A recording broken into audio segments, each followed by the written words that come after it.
What are cottages, and how did the look of cottages become so popular? You may have seen them in popular pop culture, and I'll get into that, as well as cottages, of course, have become more popular with cottagecore. But let's get into cottages, how they originated, where they originated, and all that.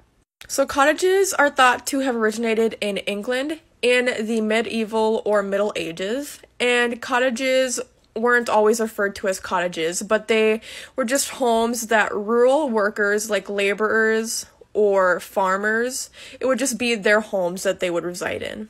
So usually there would be a lot of land for farming or other labor-like work that people in rural areas would have surrounding their cottages. Even animals, maybe in some cases.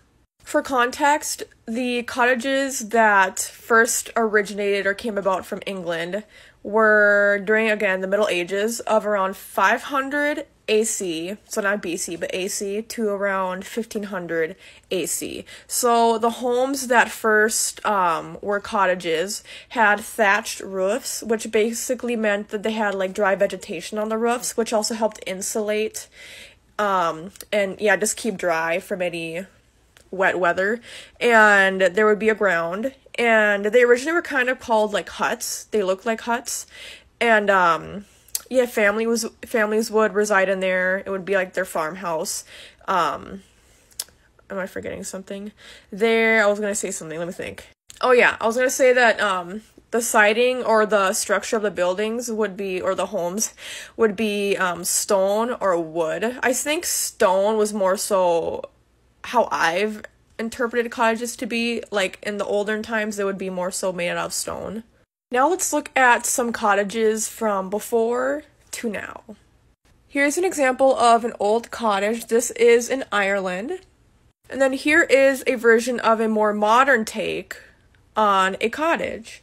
It says a Bob and Cottage right there, and it's really pretty. A lot of cottages that we see nowadays, they're known to have like plants and flowers like all around them as well, and they don't have thatched roofs as much as they did back then, obviously.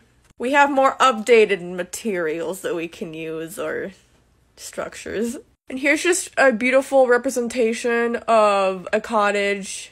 And this is artwork. It's from a puzzle, apparently, but I just think it's really pretty, so I thought I would include it.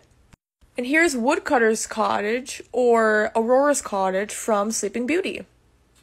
And here is an interpretation of the cottage of Belle from The Beauty and the Beast.